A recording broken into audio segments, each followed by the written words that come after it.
आपल्याला बरबटीचे वडे बनवण्यासाठी काय काय साहित्य पाहिजे ते आपण पुढील प्रमाणे पाहूया। धने जे मी बारीक कुटून घेतलेले आहेत, सोप, जिरं, लाल मिर्च पावडर, हळदी, कस्तुरी मेथी, बरबटी डाळ, थोडीशी उडदाची डाळ आणि मुगाची डाळ, बेसन, कांदा बारीक कापलेला, लसूण, हिरवी मिरची, अद्रक, पालक, कोथिंबीर, कढीपत्ता आणि हिरवी मिरची। बरबटीचे वडे बनवण्यासाठी सर्वात पहिले बरबटी, मुगाची डाळ आणि उडदाची डाळ बघू शकता तुम्ही। बरबटीची डाळ मी 1 वाटी घेतलेली आहे आणि मुगाची डाळ वाटीपेक्षा पण कमी आहे आणि उडदाची डाळ पण अर्धी वाटीपेक्षा कमी आहे। हे आपण बरबटीची डाळ 3 ते 4 तास भिजून झालेली आहे आणि मी हे स्वच्छ धुवून सुद्धा घेतलेली आहे आणि 10-15 मिनिटं सोकत ठेवलेली आहे फॅन खाली बघू शकता। तशाच प्रकारे उडदाची आणि मुगाची डाळ पण मी धुवून घेतलेली आहे आणि ही पण सोकत ठेवलेली होती। आता आपण याला मिक्सरमधून हे थोडंसं बारीक करायचं आणि ही डाळ तशीच ठेवायची आहे। बरबटीच्या डाळीमध्ये आता मुगाची डाळ आणि उडदाची डाळचे जो थोडंसं घेतली होती मी ते भिजत ठेवली आणि धुवून घेतली होती। आता या बरबटीत आपल्याला बारीक पेस्ट नाही करायची आहे, तशी आहे तशीच डाळ ठेवायची आहे आणि ही उडदाची डाळ आणि मुगाची डाळ याच्यात टाकायची आहे। उडदाची आणि मुगाची डाळ याच्यासाठी टाकावं लागते की जी बरबटीची डाळ पूर्ण सगळे घेतले आहे आपण ते तेलात टाकल्यानंतर फुटू नये तो वडा याच्यासाठी। तर आपण सगळ्यात पहिले याच्यात घेऊया धने, जिरं, सोप, हे बघू शकता, ही कस्तुरी मेथी, हिरवी मिरची टाकणार आहोत आपण, हिरवी मिरची, कढीपत्ता मी थोडासा हाताने तो बारीक करून घेतो, हातानेच तोडायचा आहे, आपल्याला कापून वगैरे घ्यायचं नाही आहे कढीपत्ता। आता याच्यात आपण कोथिंबीर, पालक, कांदा,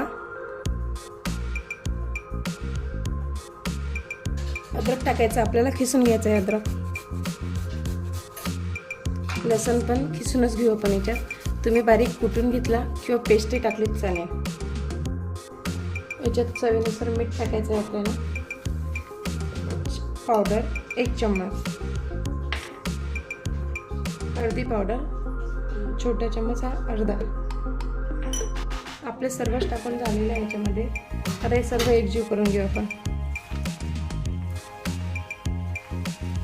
लागलं तरी या स्टेपमध्ये तुम्ही याच्यात बेसन टाकू शकता, बेसन, थोडीशी कणिक तरी टाकली तरी चालेल।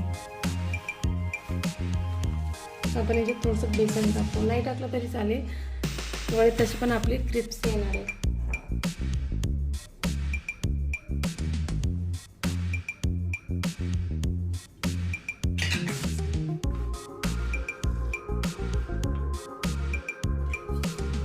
मी गॅस ऑन करून कढई तापवायसाठी ठेवली।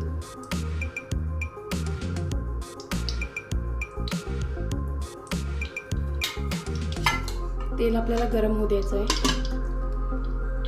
हे बघू शकता कढईचे तेल एकदम मस्तपैकी गरम झाले बघा। मी डाळ टाकून दाखवतो तुम्हाला, छानपैकी झालेलं आहे। ते डाळ टाकल्याबरोबर वर येतं, याचा अर्थ आहे जे मी कढईत तेल टाकलेलं आहे ते गरम झालेलं आहे। आता वडे बनवण्यासाठी मी छोटे छोटे असे बॉल्स बनवून घेतले पाहू शकता आणि ते आपण आता 1 मिनिट गॅस थोडंसं कमी करायचं आहे।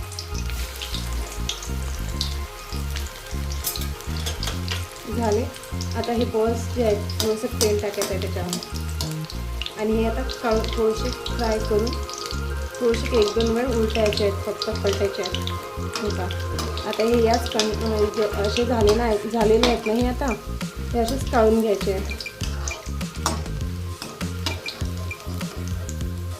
हे काढून आपल्याला आता हे पाण्यात टाकायचे आहे।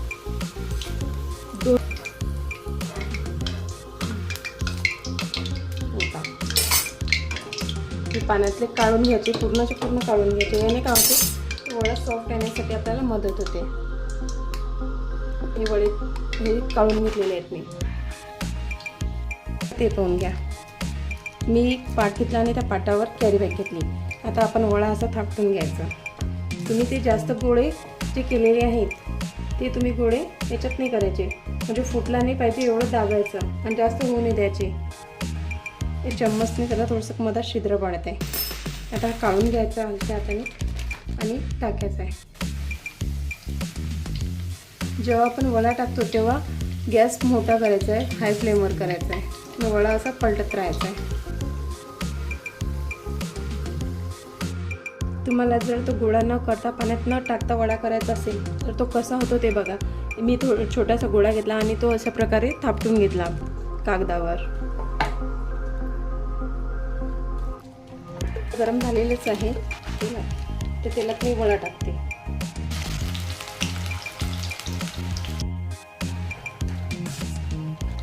तुम्हाला जर वडा क्रिस्पी आणि कडक लागत नसेल तर तुम्ही तेलात गोळा न करता पाण्यात न भिजवता असा साधा सिंपल गोळा घ्यायचा आणि वडा बनायचा आणि तेलात टाकायचा. पण हाय फ्लेमवर टाकायचं. तेव्हाच वडा तळताना कमी तेल टाकायचं, कमी पावर करायचं नाही घ्यायचं. याने काय होते, त्या वड्यामध्ये तेलसुद्धा राहते आणि वडा खूप आपला नरम होतो, लुसलुसीत होतो. तो खायला काही एवढं चांगलं लागत नाही. तुम्ही आतापर्यंत पहिल्यांदा आले असाल तर प्लीज माझ्या चॅनलला सबस्क्राईब आणि लाईक करा आणि शेअर करा आणि नक्कीच माझी रेसिपी बनवून पहा तुम्हाला कशी वाटली ते. वडा होत आला की आपल्याला उलटायचा येतो.